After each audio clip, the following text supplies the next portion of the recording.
Welcome to Padma's video. இன்னைக்கு நம்ம கஞ்சி வத்தல் தாங்க பார்க்க போகிறோம். குக்கரில் தான் செய்ய போகிறோம். நான் ஏற்கனவே நீட்டை வத்தல், வெங்காய வத்தல், அப்புறம் ஜவரிசி வத்தல் போட்டிருக்கேன். அதுவும் நான் குக்கரில் தான் செஞ்சுருக்கேன். பார்க்காதவங்க பாருங்கள். இப்போவும் நான் குக்கரில் தான் செய்ய போகிறேன். பாருங்கள் எவ்வளோ மொறுன்னு இருக்குன்னு. வாங்க இதை எப்படி செய்யலான்னு பார்க்கலாம். அதுக்கு முன்னாடி புதுசாக பார்க்குறவங்க ப்ளீஸ் சப்ஸ்கிரைப் பண்ணி என்னோடய சேனலை சப்போர்ட் பண்ணுங்கள். வாங்க வீடியோக்குள்ளே போகலாம். இன்றைக்கி வந்து நம்ம கஞ்சி வத்தல் பார்க்க போகிறோம். அதுக்கு எவ்வளோ அரிசியும் எவ்வளோ ஜவரிசியும் எடுக்கணும்னு சொல்கிறேன். அதுக்கு முன்னாடி புதுசாக பார்க்குறவங்க ப்ளீஸ் சப்ஸ்கிரைப் பண்ணி என்னோடய சேனலை சப்போர்ட் பண்ணுங்கள்.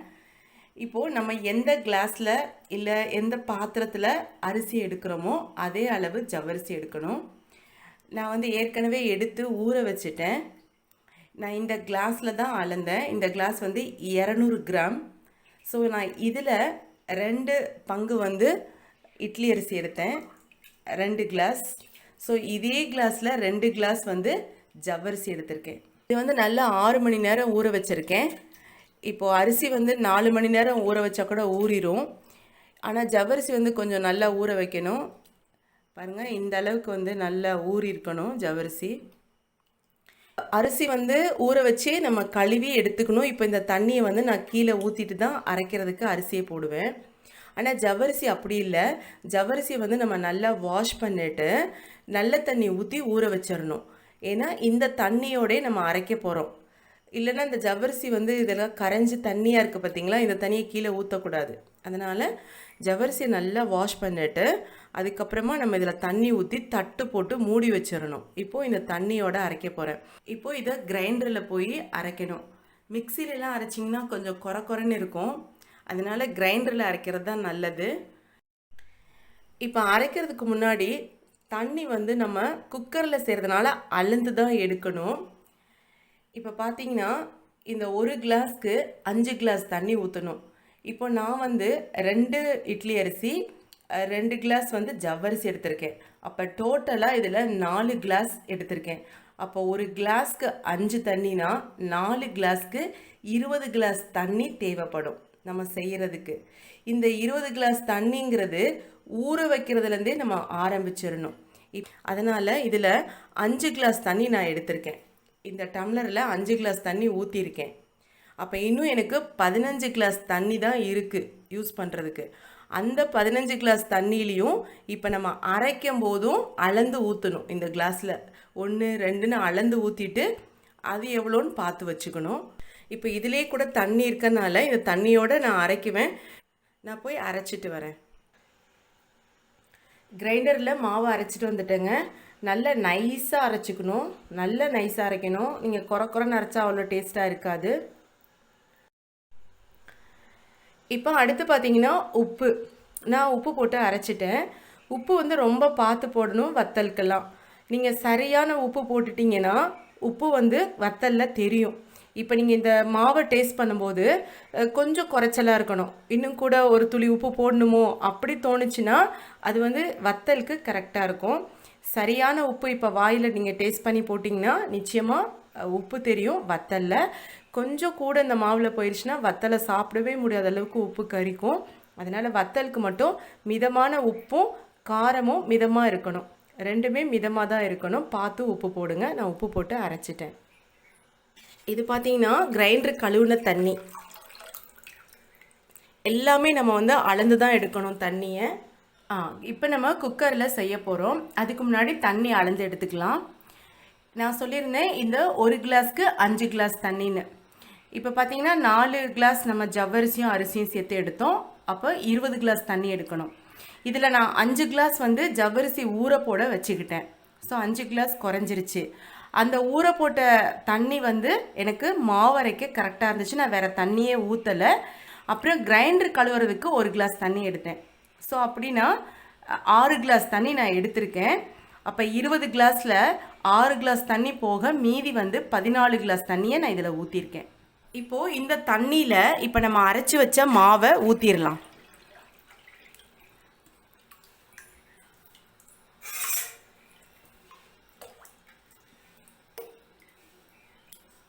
இப்போ நல்லா நம்ம தண்ணியாக இதை கரைச்சிக்கிட்டோம். இப்போ அடுப்பை பற்ற வச்சிடலாம். இப்போ வந்து நம்ம அடுப்பு பற்ற வச்சாச்சு. இதை நம்ம கைவிடாமல் கிளறிக்கிட்டே இருக்கணும், இல்லைன்னா கட்டி ஆயிரும், அடியில் வந்து அடி பிடிச்சிரும், அடியில் ஒட்டிக்கும். ஸோ கைவிடாமல் கிளறணும். மாவு வேகிற வரைக்கும் நம்ம கிளறணும்னு அவசியம் இல்லை. இப்போ நடுவுலேயே நம்ம குக்கரை மூடிடுவோம்.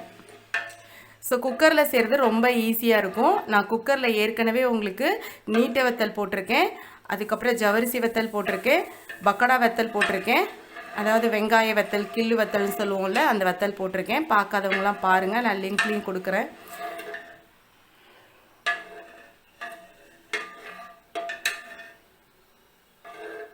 இப்போ ஒரு 5 நிமிஷமாக நான் இப்படி கிண்டிக்கிட்டே இருக்கிறேன். இப்போ பாருங்கள், கொஞ்சம் அப்படியே கொஞ்சம் கெட்டிப்பட்டிருக்கு. தண்ணியாக இருந்த மாவு வந்து இப்போ கொஞ்சம் கெட்டியாயிருக்கு, கொல கொலன்னு ஆயிருக்கு.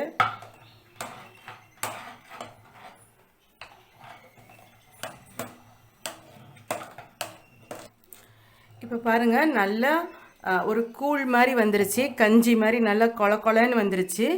இந்த ஸ்டேஜில் நம்ம குக்கரை மூடிடலாம். கரண்டியில் உள்ளதெல்லாம் நல்லா இப்படி எடுத்து விட்டுருங்க, ஒரு ஸ்பூன் வச்சு.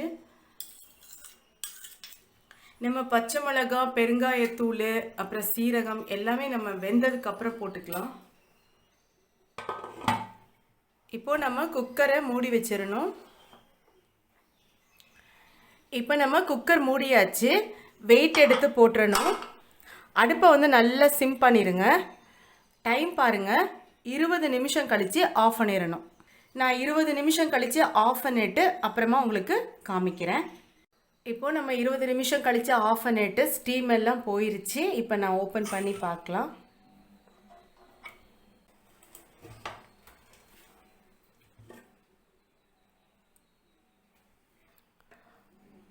நல்லா ரெடியாக இருக்குது. மிக்ஸ் பண்ணி விட்டுருங்க. இப்போது இதில் நம்ம பச்சை மிளகாய் விழுது போட்டுக்கலாம். பச்சை மிளகாவை நல்லா மிக்சியில் அரைச்சிட்டு ஊற்றிக்கலாம். நான் வந்து ஒரு 2 பச்சை மிளகாய் பெருசாக இருந்துச்சு எடுத்திருக்கேன். காரத்துக்கு தகுந்த மாதிரி போட்டுக்கோங்க. ஆனால் வந்து காரம் ரொம்ப மைல்டாக இருக்கணும், அப்போ தான் சாப்பிட முடியும். குழந்தைங்களும் சாப்பிடுவாங்க வத்தல் விரும்பி, அதனால் காரம் வந்து கம்மியாக போடுங்க. அப்புறம் சீரகம், ஒரு 3 ஸ்பூன் சீரகம் எடுத்திருக்கேன்.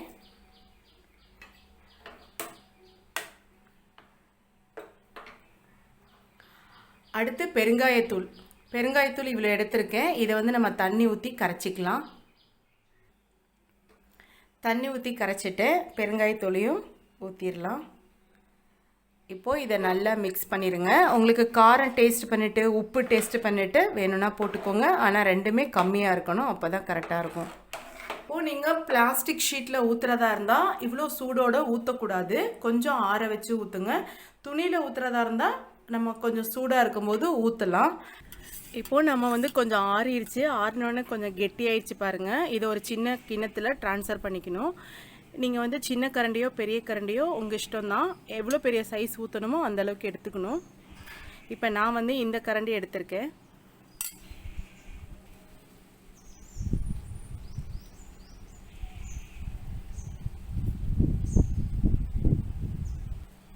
ஸோ இந்த மாதிரி இடம் விட்டு விட்டு நம்ம ஊற்றணும். நான் எல்லாத்தையும் ஊற்றிட்டு காமிக்கிறேன்.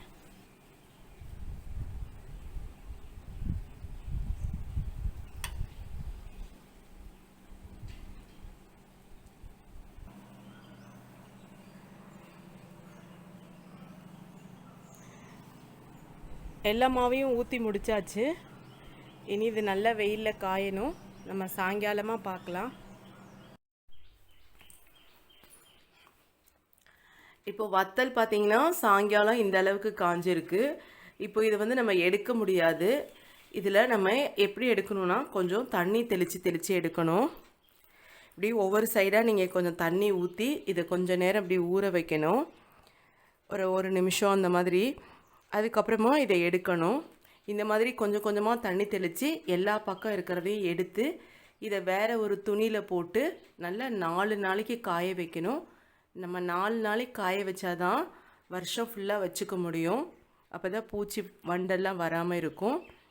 நல்லா காய வைக்கணும். இப்போ நம்ம தண்ணி தெளித்து கொஞ்சம் நேரம் ஆயிடுச்சு. அடியில் கையை இது மாதிரி அடியில் கொஞ்சம் கையை இப்படி வச்சு அந்த வத்தலை கொஞ்சம் நெம்பி விட்டு இப்படி எடுத்தோம்னா இப்படி அழகாக வந்துடும். ஈஸியாக வருது பாருங்கள். ஏன்னா நம்ம கொஞ்சம் தண்ணி தெளித்ததுனால ஈஸியாக கலண்டு வந்துடும்.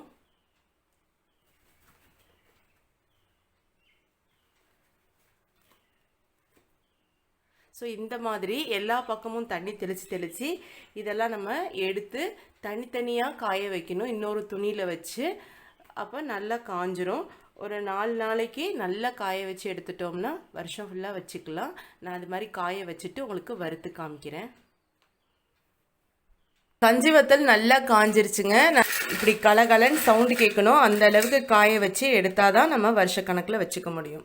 நல்லா 4 நாள் காய வச்சாதான் வண்டு வராமல் பூச்சி வராமல் இருக்கும். நல்லா காய வச்சு எடுத்துக்கோங்க. இப்போது இதை நம்ம வறுக்கலாம். எண்ணெய் நல்லா காஞ்சிருச்சு. இப்போ நம்ம வத்தலை வறுக்கலாம்.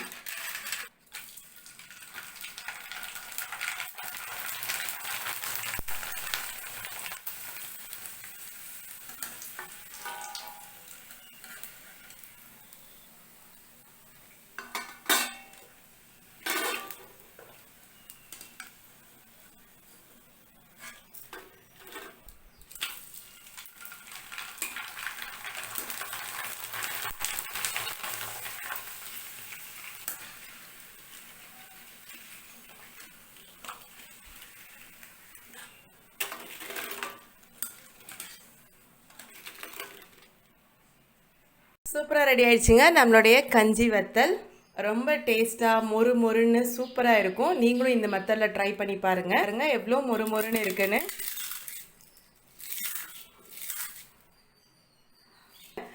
உங்களுக்கு இந்த வீடியோ பிடிச்சிருந்துச்சுன்னா லைக் பண்ணுங்கள், ஷேர் பண்ணுங்கள், கமெண்ட் பண்ணுங்கள். புதுசாக பார்க்குறவங்க ப்ளீஸ் சப்ஸ்கிரைப் பண்ணி என்னோடய சேனலை சப்போர்ட் பண்ணுங்கள். தேங்க்ஸ் ஃபார் வாட்சிங்.